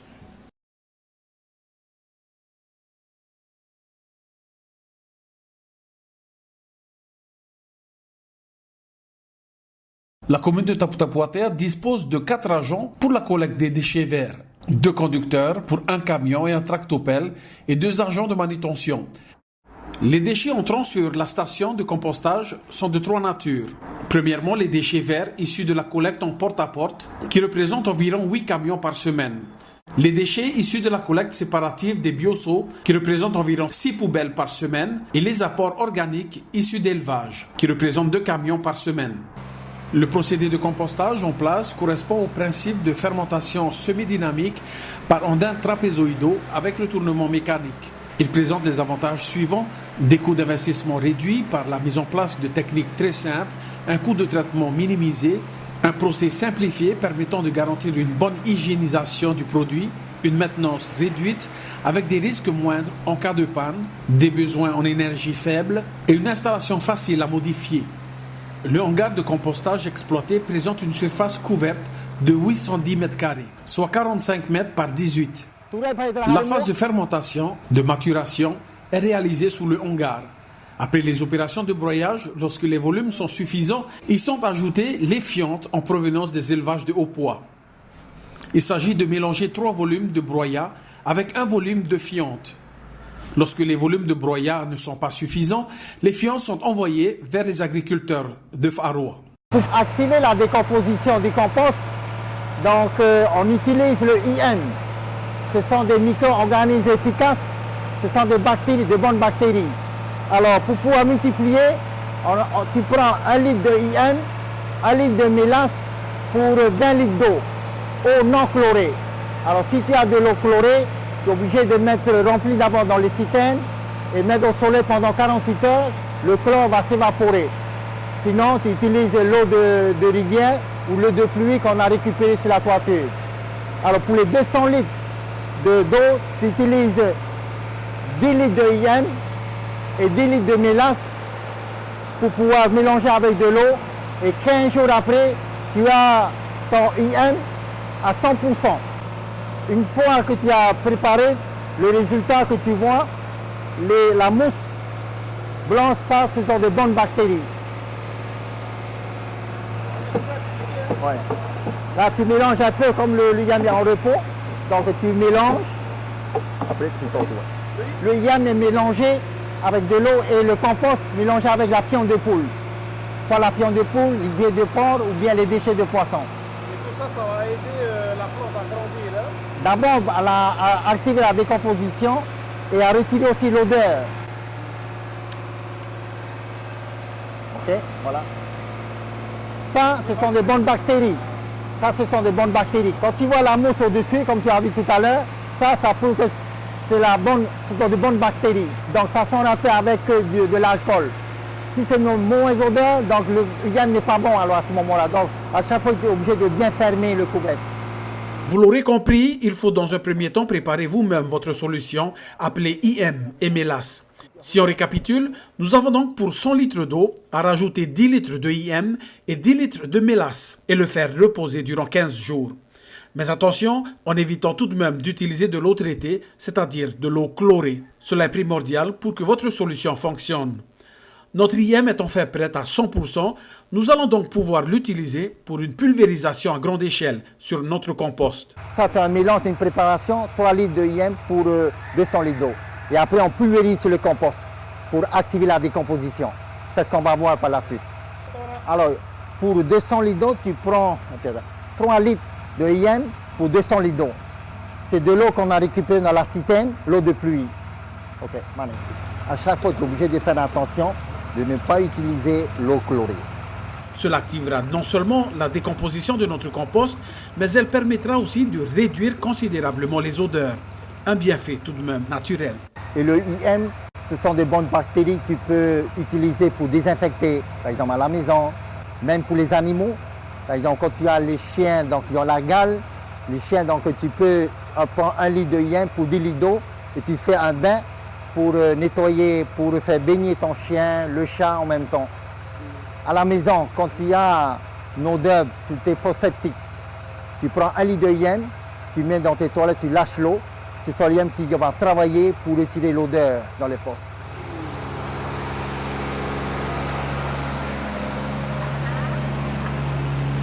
À chaque utilisation du IM mélangé avec de l'eau, donc une fois par semaine, ça permet d'arroser le compost et d'activer la décomposition. Deuxièmement, ça permet de nettoyer aussi le sol, la dalle pour retirer les odeurs, parce que comme on a mélangé avec la fiente de poule, donc le IM permet de retirer cette odeur de fiente de poule. Voilà, donc une fois qu'on a préparé l'autre côté, on stocke ici pendant 5 mois. Et une fois par semaine, tu es obligé de remuer le compost. Grâce à ce thermomètre, on peut mesurer la température, la chaleur du compost.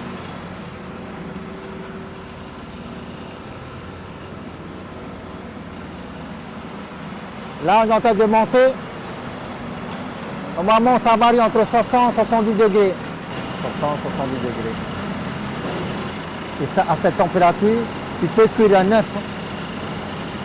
Tu mets dans les feuilles de bourreau, tu mets à l'intérieur. Qu'est-ce qui fait par exemple que ça réchauffe à l'intérieur? Ben, ce sont des bactéries. Donc ça réchauffe, donc le compost est en train de se décomposer au fur et à mesure. Au niveau de l'utilisation du compost, donc comme je disais à chaque fois, donc la population dépose les déchets verts en bord de route. Nos éboueurs, 3 fois par semaine, ils amassent les déchets verts, broyés. Donc une fois déposés en dessous le hangar, là on fait la préparation 2 fois par semaine, donc le mardi et le vendredi. On récupère la fiente de poule chez un éleveur et donc on fait ce mélange entre la fiente de poule avec les déchets verts broyés. Soit la fiente de poule, soit les lisiers de porc, soit les déchets de poisson. Et comme nous avons 2 éleveurs sur place, donc on utilise la fiente de poule pour le mélange. Une fois mélangé, comme vous l'avez vu tout à l'heure, là on dépose dans un coin et on fait le mélange une fois par semaine. Une fois la température va augmenter jusqu'à 70 degrés, on mélange à chaque fois. Et là, une fois que tu fais ton mélange, tu utilises encore le IM. Le IM mélange avec de l'eau pour pouvoir arroser. Parce que là, le compost est très très chaud, donc il a besoin d'humidité. Pas trop d'eau, mais à une température au moins à 50-60 de pourcentage d'eau. Et là, cette opération va durer au moins pendant 5-6 mois. Une fois par semaine, tu es obligé de mélanger le compost. Et une fois terminé, donc ça passe dans le cribleur. Et là qu'on va tamiser pour vendre aux agriculteurs. Une fois le compost est bien décomposé, comment tu peux savoir que le compost est bien décomposé? Le compost ne chauffe plus.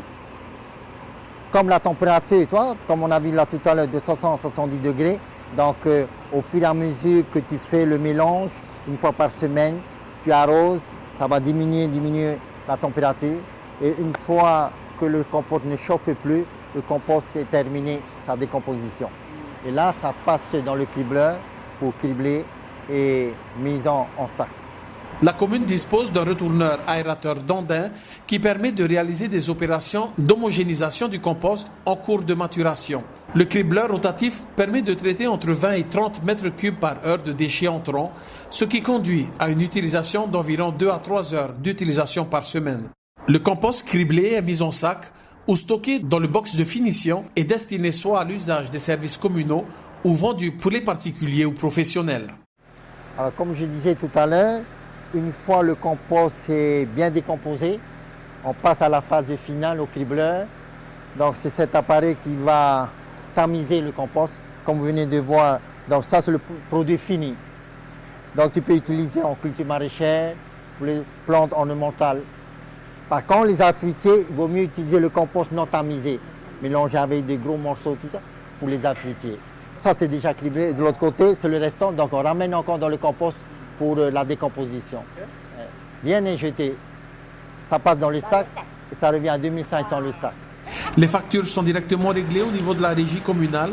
Les usagers désirant acheter du compost doivent préalablement passer par la régie municipale pour régler l'achat avant de présenter le bon d'enlèvement à la station de compostage.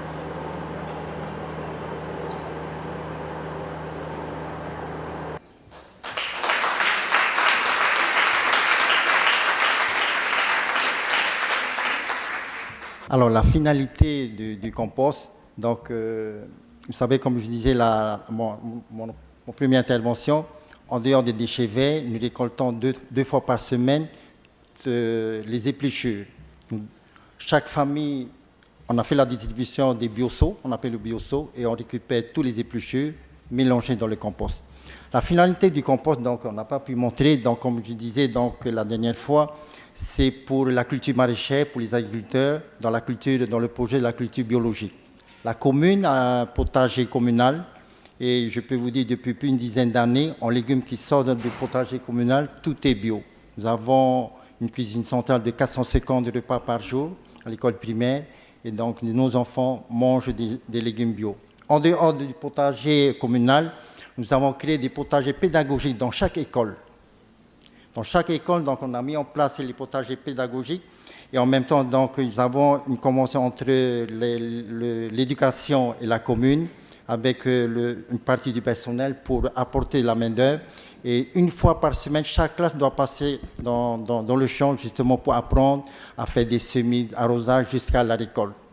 Vous savez que les enfants, quand ils donnent des légumes à manger, ils peuvent faire plutôt des hamburgers, des frites à la place des légumes.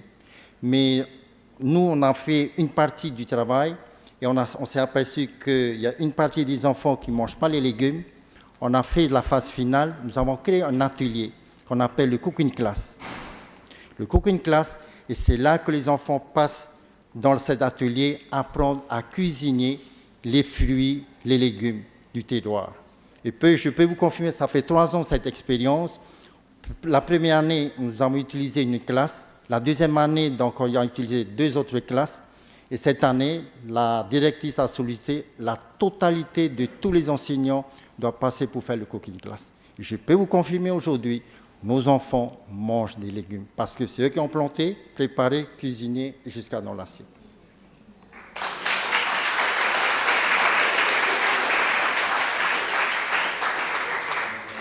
Le IM que vous voyez, donc, ce sont des bonnes bactéries que tu trouves dans la nature. Donc, ce IM vient de la Malaisie ou de Taïwan. Donc, il faut un laboratoire pour faire des recherches, tout ça, et pour la préparation. Et je vais aider donc nos cousins wallisiens, même de la Nouvelle-Calédonie. Comme je disais tout à l'heure, si vous avez, je sais qu'en Wallis, il y a beaucoup de cochons. Dans chaque famille, il y a un problème d'odeur. Et bien à ce moment-là, vous préparez votre nourriture, les cocos, la papaye, la nourriture des cochons, mélangez de l'eau, ou vous rajoutez aussi du IM aussi, au moins de ce dosage-là, dans votre préparation, même dans l'eau aussi en même temps. Ben, je peux vous confirmer, il n'y a plus d'odeur dans la porcherie. Ça permet de régler le problème d'odeur grâce à ce produit, le IM. Vous pouvez aller sur Internet, c'est EM. EM. Donc, vous tapez EM, vous allez voir les bienfaits de ce produit. Voilà, merci.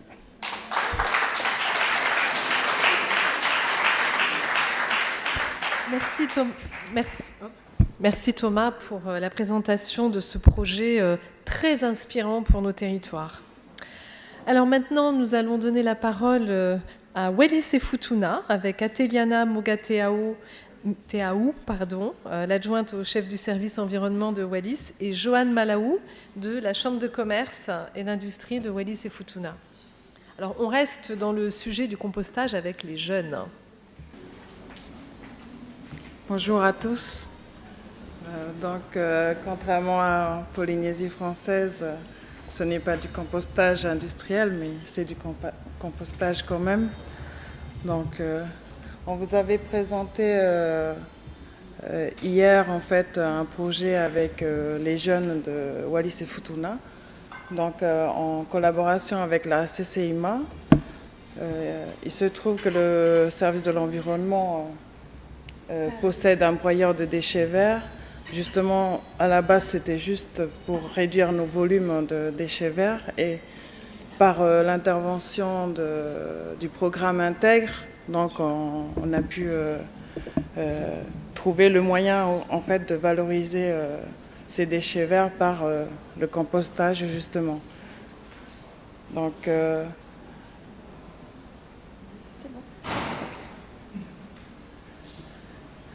Donc après Intègre, on a continué ces interventions de broyage. En fait, on va plus vers les particuliers, les agriculteurs, parce que justement, avec la mise en place de l'écotaxe, nos agents n'ont plus forcément le temps de faire le broyage sur place.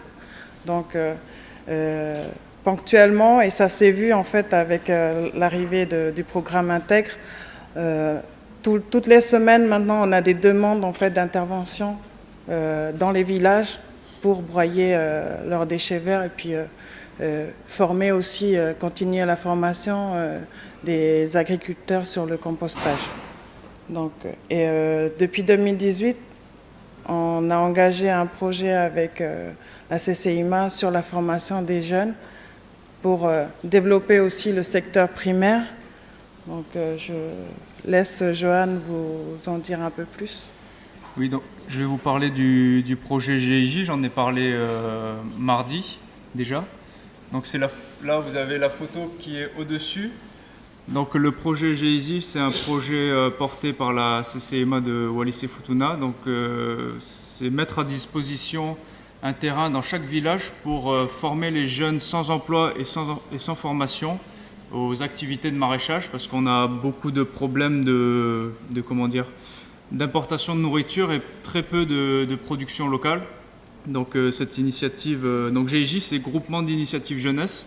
Donc cette initiative permet de former des jeunes qui en ont besoin au maraîchage. Et donc en partenariat avec le service de l'environnement qui possède un broyeur à végétaux. Donc sur ces terrains-là, donc déjà à l'installation du terrain, on nettoie tout le terrain, on défriche, on travaille le sol et les restes végétaux, les déchets végétaux, le service de l'environnement vient nous aider à les broyer. Donc ça nous permet déjà de former les jeunes au maraîchage et également tout de suite les former à faire eux-mêmes leur compost. Donc pour notamment éviter les intrants d'engrais, si on peut le faire sur place. Donc voilà pour les déchets végétaux avec le projet GIJ en partenariat avec le service de l'environnement. Oui.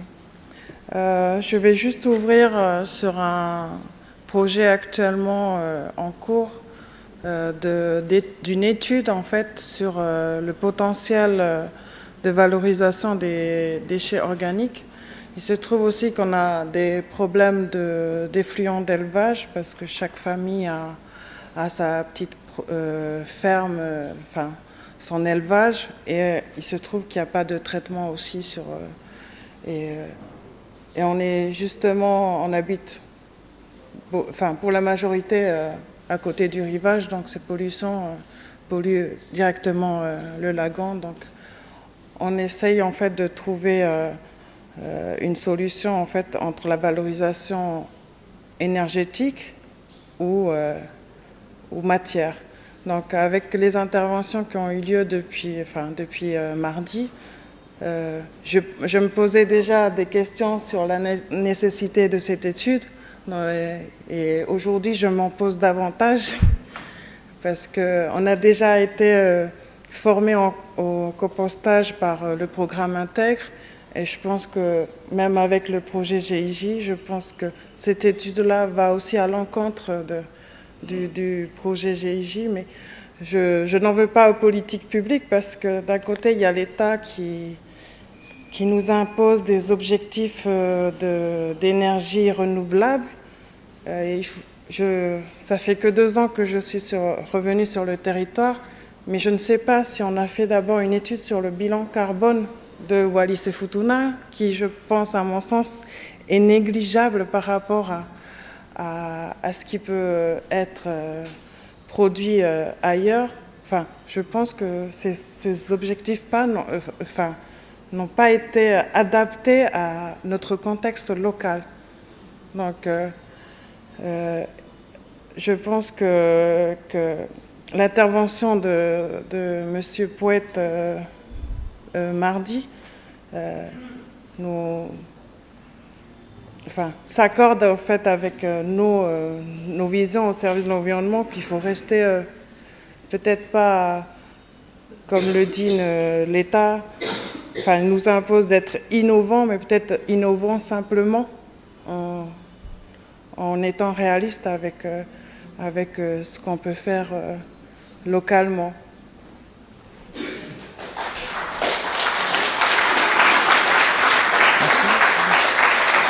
Merci.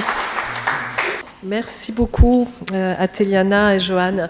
Est-ce que vous avez des questions à poser à ces personnes qui viennent de vous présenter leur projet? Donc Cyril, Thomas, Téliana et Johan, si vous voulez bien me rejoindre, qu'on puisse vous poser des questions. Alors Richard, oui, on va vous amener un micro. Vous m'entendez assez? Oui, merci Richard. Désolé. Bonjour messieurs, mesdames. Merci beaucoup pour vos idées innovantes et vraiment très intéressantes dans tout le Pacifique a besoin. À commencer par la Nouvelle-Calédonie. Moi, je voudrais savoir comment est-ce qu'on peut... Parle plus fort parce que je crois qu'on a vraiment un souci. Non, celui-là. Moi, je voudrais savoir comment nous, avec nos moyens d'ici, on peut vous remercier et vous apporter ce dont vous avez besoin. L'énergie. J'ai entendu madame parler de l'énergie. Vous manquez d'énergie? Nous, on a des solutions innovantes pour l'énergie, avec des choses pas chères. Voilà, nous, on veut travailler en coopération totale avec tout ce que vous faites, parce qu'on a besoin de ce que vous faites, et vous avez peut-être besoin de nous, ce qu'on peut produire. Hein. Oui. Par exemple, je vois pour le compost de monsieur, je dis Thomas, hein, monsieur Moutam, je viens de lui dire, là, les 60-70 degrés qu'il y a dans le compost, là, hein, avec une petite pompe à chaleur, vous faites du courant facile, hein, très facilement avec 70 degrés. Hein. Pompe à chaleur, c'est la différence de chaleur entre un contexte et le refroidissement d'un gaz. Voilà, nous, au niveau énergie, il y a plein de solutions. Voilà. Je vous propose qu'on travaille ensemble pour qu'on se complète les uns les autres et qu'on arrive à un système où tout le monde a tout. Voilà, c'est tout. Okay, merci. Merci. Oui, vous pouvez applaudir si vous voulez.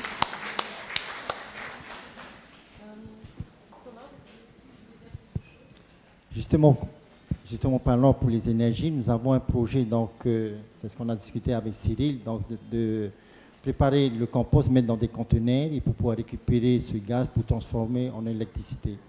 Et bien, il n'y a pas très longtemps, dès que je suis arrivé ici en Nouvelle-Calédonie, le jour même, j'ai visité une ferme solaire, donc de Akuo, et donc qui fait donc sur les panneaux solaires, donc il prépare des serres. Et ça m'intéresse parce que je peux utiliser les composts. Donc, dans la convention, nous apportons le foncier.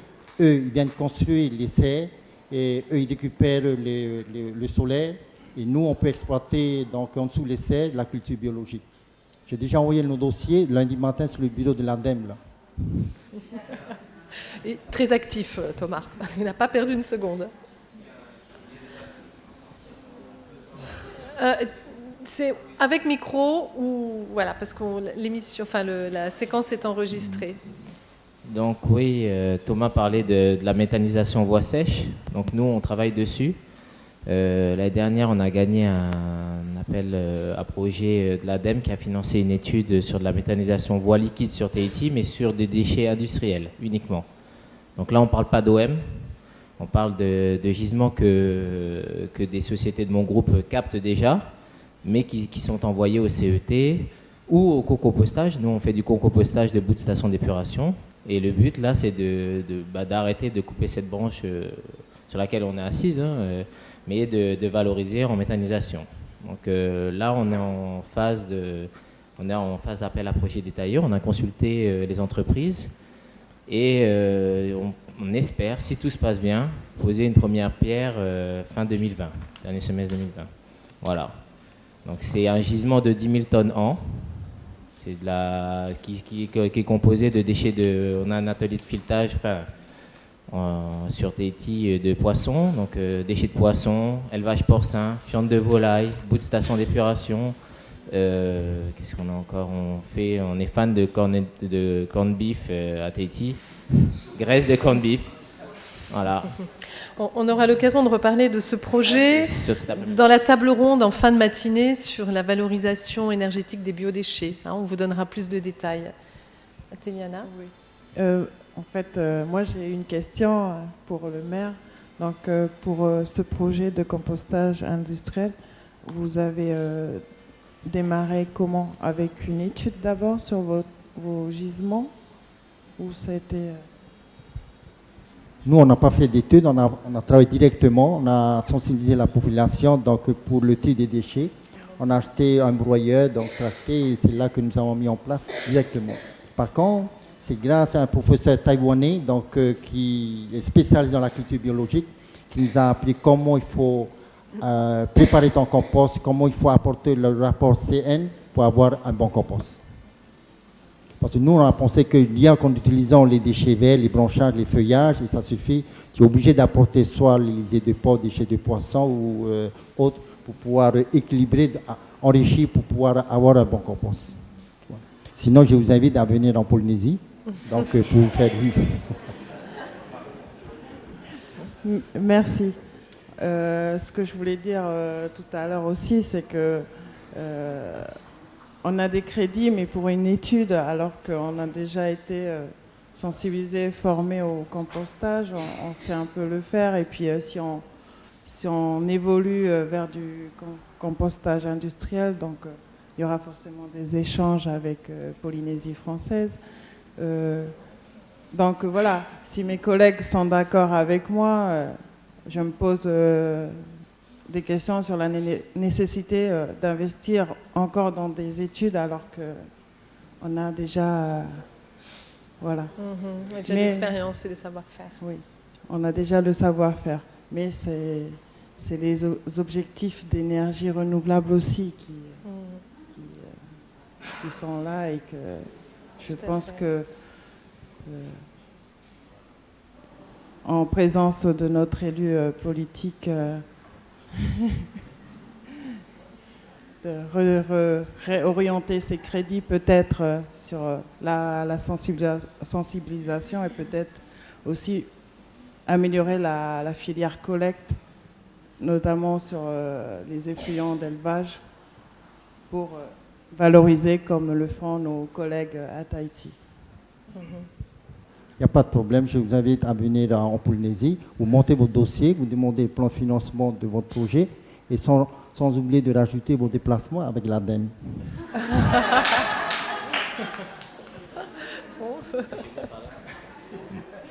Alors moi je vais juste ajouter un truc, c'est que c'est totalement l'idée du colloque, c'est de ne pas réinventer et de ne pas faire des études pour faire des études. Enfin voilà, nous c'est ce qu'on a fait dans notre projet, on a allé on a allé s'inspirer de quelque chose, on l'a adapté. De la valeur ajoutée, c'est l'adaptation en fait, au milieu, au contexte local. On se ressemble mais on n'est pas pareil. Donc, voilà. Mais on peut s'entraider, c'est clair. Le projet que nous avons mis en place pour le compostage sur l'alimentation, nous avons, par le biais du syndicat de la promotion des communes de la Polynésie, nous avons partagé, dans ce syndicat, nous avons une commission concernant la restauration scolaire. Et donc, avec mes collègues maîtres, donc, on se sont venus faire leur formation sur la restauration scolaire et comment manger sainement avec le cooking class. Et depuis 2 ans maintenant, donc, on peut dire que ça a été partagé à Tahiti, dans les archipels. Oui. Voilà. Merci Thomas. Oui, on a une question ici. Oui, bonjour. Donc, je m'excuse parce que c'est pas... Rapprochez le micro, s'il vous plaît. C'est bon? Oui. Donc, je m'excuse parce que ce n'est pas une question que je vais poser, mais je vais répondre plutôt à une question. Dans le sens que c'est une question que vous avez posée il y a 2 jours. S'il y a des projets en cours sur le biogaz, en Nouvelle-Calédonie, au fait, il y en a un. C'est une manifestation. Nous avons répondu à une manifestation d'intérêt lancée par l'ADEME et l'Agence calédonienne de l'énergie. Rapprochez votre micro, s'il vous plaît. Merci. Et donc, au fait, il s'agit de 2 phases. Réaliser, en premier moment, une étude de faisabilité. Et ce qu'on est en train de faire, c'est en cours, mais surtout passer à la 2e phase, que c'est au fait à la construction d'une usine de production de biométhane. Donc, et je voudrais vous donner quelques informations. Je ne suis pas un expert, donc seulement quelques informations sur le sujet. Donc, au fait, le projet, c'est de construire une usine qui traite au moins 50 000 tonnes par an de biomasse. Donc, mais personne ne nous empêche de traiter 100 000 tonnes. Ça dépend. Après, sur le terrain, qu'est-ce qu'on peut... des gisements sur le terrain. Donc, on a fait une moyenne de 50 000 tonnes par an. Et on fait référence à un acronyme italien qui c'est le FORSU. Donc, le FORSU, je lis, c'est un acronyme pour définir matière organique résiduelle de déchets urbains, agricoles et agro-industriels, okay, qui seront ensuite transformés en biométhane, en compost et également en anhydride de carbone, CO2. Sur le compost, il y a une petite chose à dire. Il paraît qu'en Nouvelle-Calédonie, le terrain est dense de métaux lourds. Et donc, le compost de déchets verts risque de contaminer le terrain. Donc, on a déjà pris contact avec le CNR, le Centre national de recherche italienne, qui s'est dit disposé, à travers un financement européen, de faire une étude pour comprendre s'il y a un moyen scientifique de décontaminer les végétaux. C'est un sujet sur lequel on va revenir au cours de la table ronde sur le compostage industriel, d'accord? Donc, oui, mais c'est une information. Ça sera intéressant puisqu'il y aura une spécialiste qui sera là pour en parler. Moi, je ne suis pas... C'est seulement une information que je voulais donner. Donc, pour ce qui concerne les données macroéconomiques sur lesquelles je suis un peu plus tranquille, parce que c'est mon domaine. Donc, le coût de l'installation, c'est pour le traitement de 50 000 tonnes, il faut compter 13 millions d'euros. Donc, si j'ai bien fait le calcul, 1,5 milliard de francs CFP, auquel il faut ajouter le coût du terrain, le coût du projet et les moyennes... Excusez-moi, Monsieur Andretta, mais on ne va peut-être pas présenter le projet dans sa globalité. Peut-être dire qu'effectivement, vous êtes un porteur de projet sur la biomasse. J'ai fini. Et c'est intéressant, effectivement, pour notre public de savoir que ça existe. Oui, je voulais seulement dire la répercussion sur le travail. Ils sont estimés en 13 employés. Et puis après, voilà, l'utilisation du biogaz, les avantages, voilà. Effectivement, c'est un peu trop, mais voilà, c'est une perspective générale que je voulais donner. Voilà, vous êtes un porteur de projet et c'est en cours. Voilà, c'est en cours. Merci beaucoup. On espère que c'est en cours. On l'espère aussi. On a déposé. Vous avez déposé votre dossier. La manifestation d'intérêt, c'est comme ça. Voilà. Eh bien, on va en parler justement au cours des 2 tables rondes qui sont à suivre en fin de matinée. Merci beaucoup de votre témoignage. On a Sophie aussi qui a une question par ici. Et puis après, la dame qui est là. Donc, ce n'est pas une question, c'est plutôt une petite remarque par rapport à nous, notre situation dans les archipels, les petites populations. Le problème, c'est quand même déjà le déchet qu'on ne produit pas. C'est comme la première action, c'est la gestion individuelle, l'éducation. Donc, dans les petites populations, travailler sur le compostage individuel. Alors, effectivement, peut-être pas réussir à avoir un compost le plus optimal, on fait ce qu'on peut. Mais ce qui reste chez la personne est déjà mieux que d'être mis dans des filières financièrement plus coûteuses, plus lourdes à porter. Oui. À savoir aussi, je loue quand même justement ces démarches de compostage, puisqu'en Polynésie, on a un problème d'obésité, donc d'éducation à l'alimentation, à mieux manger, mieux cuisiner. Donc effectivement, Thomas a une démarche qui est très très intéressante pour les enfants. Elle est globale. Et les familles. Voilà. Merci beaucoup. On a une question ici aussi, madame.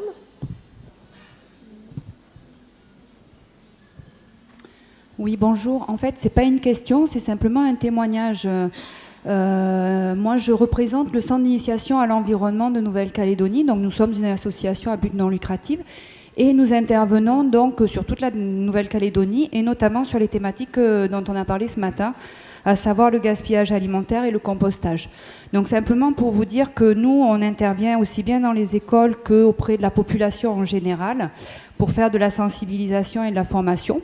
Donc dans les établissements, on intervient pour sensibiliser au gaspillage alimentaire, former l'ensemble des équipes pédagogiques, que ça soit le cuisinier, les enseignants, le directeur, etc., à utiliser des filières courtes, de se rapprocher des agriculteurs locaux, etc., pour alimenter les cuisines à chaque fois que c'est possible, et ensuite pour gérer donc les déchets alimentaires, et également former ou en tout cas éduquer les enfants à choisir uniquement la part d'aliments qu'ils savent qu'ils vont manger et pas se servir des grosses assiettes qui vont finir à la poubelle, de manière à petit diminuer en fait la part de ce qui va partir à la poubelle. Et également leur expliquer justement que cette part qui part à la poubelle, on peut la valoriser sur du compostage ou des choses comme ça. Donc voilà, donc on intervient dans tout le cycle. Et pour finir ce cycle, en fait, on intervient aussi au niveau du compostage, puisqu'on les accompagne pour mettre en place des composteurs dans leur établissement. On a une des animatrices qui est maître composteur au CIE et donc qui va intervenir pour leur expliquer comment on fait, quelle est la part des déchets verts, des déchets marrons qu'on met dans le composteur, qu'est-ce qu'il faut faire pour que le compost soit de bonne qualité.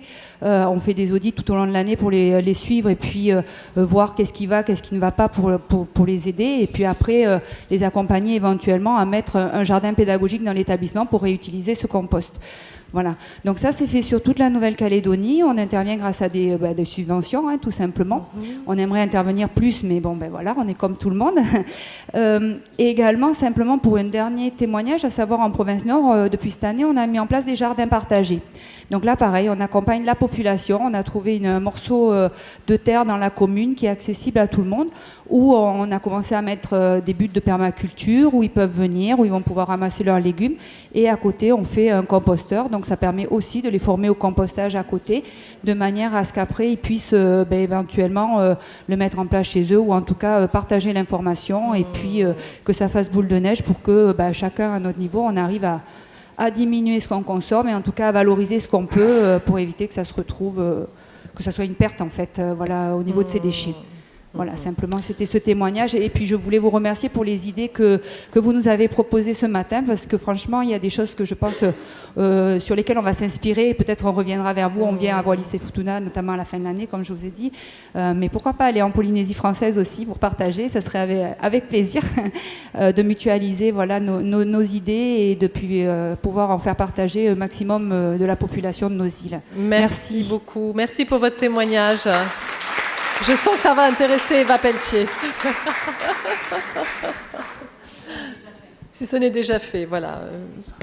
Voilà. Eva Pelletier a déjà pris les choses en main. Une dernière question, peut-être, ou deux dernières. Vers le fond, voilà. Merci. Vous avez un équivalent du CIE en Polynésie? Du Centre d'initiation à l'environnement? Non? Vous étudiez la possibilité de créer un centre d'initiation à l'environnement à Wallis et Futuna. D'accord, très bien. Ça commence. Alors... Bonjour, une question pour Monsieur le maire. On a vu un niveau de service sur la commune qui est présenté là assez élevé, avec de la collecte des déchets verts, la collecte des biodéchets, le compostage en régie, différents modes de collecte. Je voudrais savoir à titre indicatif quel est le montant de la redevance annuelle pour les usagers sur la commune. Malheureusement, nous avons notre administrateur, donc le payeur qui suit depuis nos budgets annexes. Et ce n'est pas le cas. Donc, juste pour, si j'ai les chiffres en tête, pour l'investissement, ça nous coûte avec la main-d'œuvre, tout ça, ça nous coûte 20 millions.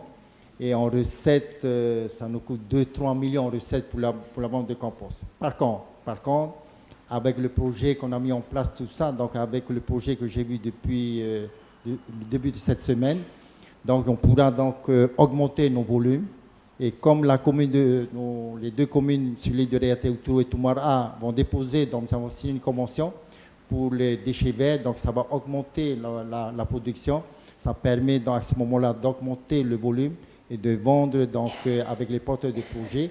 Et nous avons un projet sur les plantations, je ne sais pas si vous voyez le Noni. Oui. Morinda, nous travaillons pendant 23 ans avec la société Morinda. En Polynésie, la société récolte au moins entre 2500 et 3000 tonnes de Noni par an. Mais rien dans ma commune, à Tabdoboatea, nous produisons entre 800 et 1000 tonnes par an. Pour ça, parce que nous avons mis une politique pour aider nos agriculteurs. Par contre, depuis l'année dernière, nous avons rencontré le PDG de la société Morinda qui siège en Amérique. Donc, ils veulent lancer sur le Noni bio. Donc, ça tombe bien avec nos labellisations de nos composts. Ça permettra d'équilibrer notre budget annexe afin que l'État, nos contrôleurs puissent vérifier donc, la bonne démarche de notre production et du financement. Voilà, merci. Thomas. Merci. Oui. Moi, c'était plus une remarque qu'une question. Déjà, je voulais féliciter Thomas pour ses actions et son implication dans sa commune. Bravo. Et je rejoins Ateliana tout à l'heure qui disait que par rapport à nos collectivités qui sont là, qu'il faut savoir s'adapter à notre milieu insulaire et pas toujours vouloir coller sur ce qui se passe en Europe ou en France, parce que c'est ce à quoi on se trouve confronté aujourd'hui, c'est qu'on fait des choses, mais on veut trop calquer sur ce qui se passe. Non, c'est comme ça en Europe, c'est comme ça en France, il faut ça ici. Non, on est un milieu insulaire, il faut savoir s'adapter et travailler ensemble pour pouvoir arriver à nos objectifs de valorisation locale. Merci. Merci Rose.